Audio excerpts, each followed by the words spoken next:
Que loucura. Pô, mas voltei.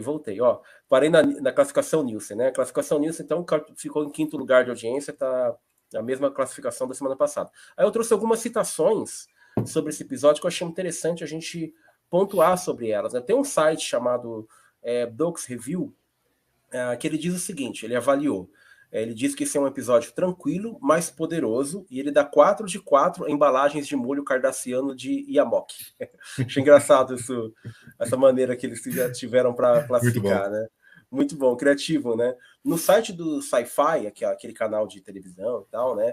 Ele considera Progress, né? Progresso, como um dos episódios fundamentais para entender a Kira Nerys, realmente, né? Se a gente fazer 10 episódios para entender quem é essa personagem, esse tem que estar no meio, né? Um outro site que eu trouxe semana passada também, que é o Screen Hunt, que ele faz várias comparações, rankings e coisas do tipo, né? Ele considera Progress um dos 10 melhores episódios com a participação do Nog.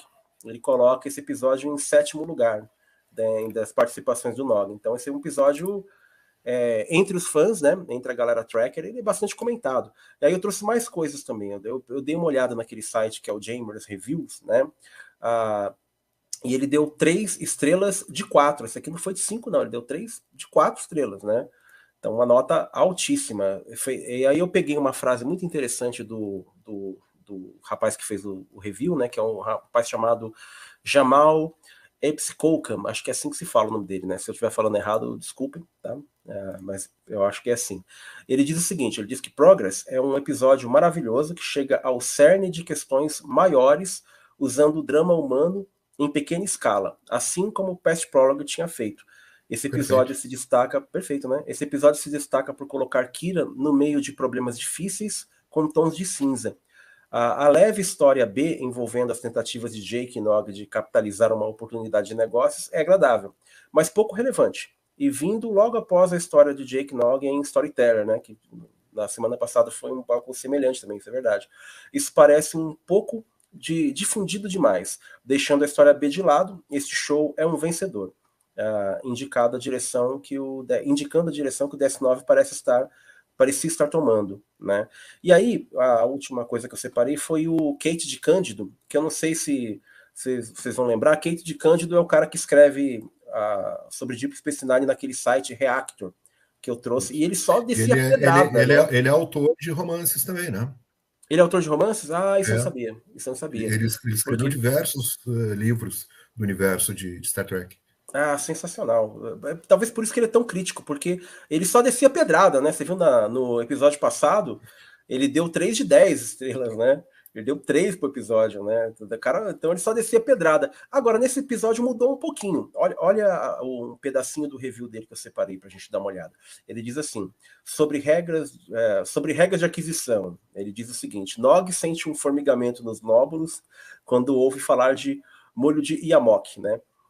E Jake parece sentir algo semelhante, embora, felizmente, ele não chame assim, né? Quando a terra lhes é oferecida, inexplicavelmente, Nog considera a terra que está sendo oferecida como sujeira. A terra é, em sua essência, o bem mais valioso do universo. Acho impossível acreditar que um Ferengi não entenderia isso. E ele tem razão, é uma crítica válida ali em relação ao Jake. Mas ele completa dizendo assim, e caramba, Brian Cave arrasa, interpretando o charmoso e manipulador Malibok, lindamente. É verdade que ele não é nada sutil nisso, porque não precisa ser.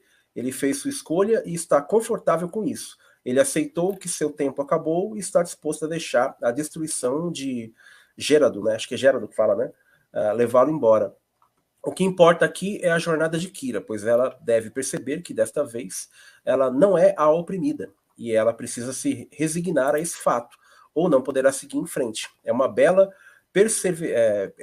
reversão do prólogo do passado, aquele episódio, né? Onde dessa vez Kira tem que seguir seu próprio conselho para Tanalos, né, que ela havia dado naquele episódio. A nota que ele dá eles chamam lá de classificação de distorção, é o termo que eles dão.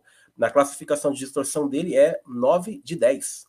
Então, o cara adorou esse episódio, né?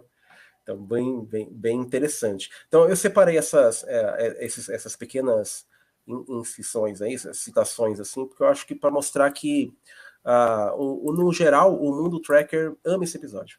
A galera que gosta de ficção científica e que é tracker, principalmente, né? Ninguém tem muita coisa para reclamar dele, né? Eu acho que o Kate de Cândido meio que procurou pelo em ovo aí para poder achar uma coisinha para ele reclamar, porque no final das contas o episódio é muito bom, né? Enfim, do que eu entendi, do que eu pesquisei sobre a recepção foi isso.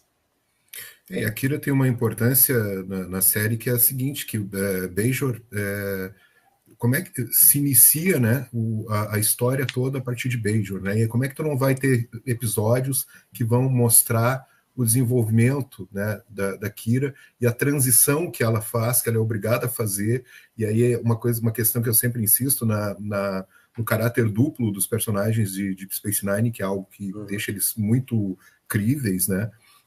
E aí a Kira, nesse episódio, vem muito isso à tona, que ela era uma guerrilheira que lutou contra os cardassianos e agora ela está do lado do poder, né, constituído e tendo que tomar decisões burocráticas que acaba atingindo pessoas como o Molibok, que ele se torna um número, né?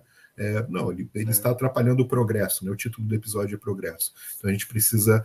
Então e aí ela é confrontada com toda essa mudança na vida dela, né? Uma mudança magnada, radical nesse episódio. Eu acho que isso que o episódio faz de mais brilhante, assim. Concordo. Isso aí, concordo. Verdade, a Bajoriana da série fica meio esquecida, mas agora ela foi relembrada, graças a Deus. Gurias, querem fazer algum comentário sobre essas questões que o Silvio estava trazendo aí? Não fiquem tímidas. Não, acho que foi bem completa. Acho que eu queria fazer 2 comentários rápidos. Por favor. O primeiro é sobre, você comentou, Edu, que a gente tem vários episódios que mostram, né, vão acompanhando essa fase de transição de Bajor, né, após a desocupação ali dos cardassianos. Isso eu acho uma coisa bastante interessante, porque, assim, nas séries antigas, se a gente pega, por exemplo, um episódio da série clássica, Padrões de Força, tem um problema lá do conflito, né, entre 2 espécies, uma espécie está oprimindo a outra, a Enterprise chega, eles ajudam a resolver aquele conflito e tudo mais, e eles vão embora e a gente fica com aquilo de, e o que acontece a partir dali, né? Você tinha uma questão de opressores, né, e oprimidos, eles quebram esse vínculo, mas como que o planeta se reconstitui a partir dali? Então a gente tem vários episódios nesse sentido e a gente fica, o que acontece depois? E Deep Space Nine vai mostrando, né, em todas as temporadas praticamente, vários elementos, e vai indo com profundidade, assim, né, em todas essas questões que aconteceriam ali em um planeta que passou ali por décadas de ocupação, onde as pessoas foram, né, escravizadas, de certa forma, como que esse planeta vai se reconstruir em diversos aspectos. Então, tipo, tem episódios que falam sobre essa questão da energia, né, como nesse, tem episódios que vão falar sobre a questão da agricultura, que acho que é um episódio da 2ª temporada, como que eles vão se reconstruir ali politicamente também. Então, acho que isso é um trabalho, assim, que foi sensacional, feito em Deep Space Nine. E um segundo comentário é sobre essa questão que o Nog não achou que terra ali fosse sujeira e tudo mais, e aí tem um comentário desse, esqueci o nome dele, que ele comenta, tipo, isso foi meio que um erro, porque terra é muito valiosa e tudo mais. Quando eu vi esse episódio, assim, eu também estranhei a reação dele, mas eu fiquei me questionando depois pelo seguinte, tipo, os Ferengi, eles estão no ramo de comércio, né, então o tempo todo trocando coisas e viajando, então talvez, e por ele ser criança, né, jovem, na concepção dele não faça muito sentido trocar por algo que vai estar ali estático, sabe, sei lá, uma porção de terra, o que eu vou fazer ali, se, tipo, o meu objetivo é ficar em uma nave ou uma estação onde tem um fluxo de coisas acontecendo, sabe, então acho que talvez a gente pode interpretar dessa forma. Eu, refletindo depois, pensei nisso, mas não sei o que vocês acham. Não, eu penso que sim, porque existem diferentes tipos de capitalistas, né? E tem o capitalista que não... Terra, para ele, não serve para nada. O negócio dele é investimentos financeiros, ou então indústria, comércio, como tu falou, né? Talvez o Nog seja dessa linha aí, né? O Nog não é um latifundiário, né?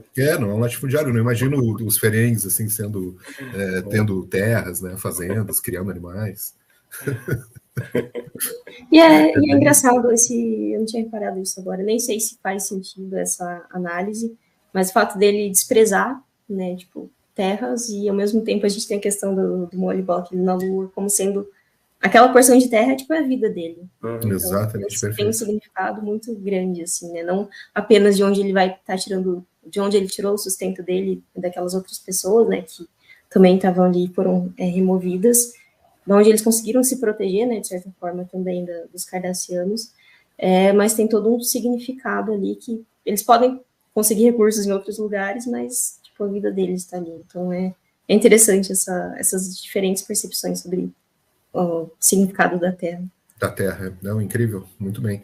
E ele está há 40 anos ali, né? Ele construiu a vida dele ali, quando ele conseguiu se libertar dos cardassianos. E tem aquele ditado bajoriano que a Terra e o povo são um só, né? Então, quer dizer, ele é muito ligado ali, né? Eu gosto muito da questão do que ele já sabia que ele teria que sair, né? Algum dia. Né?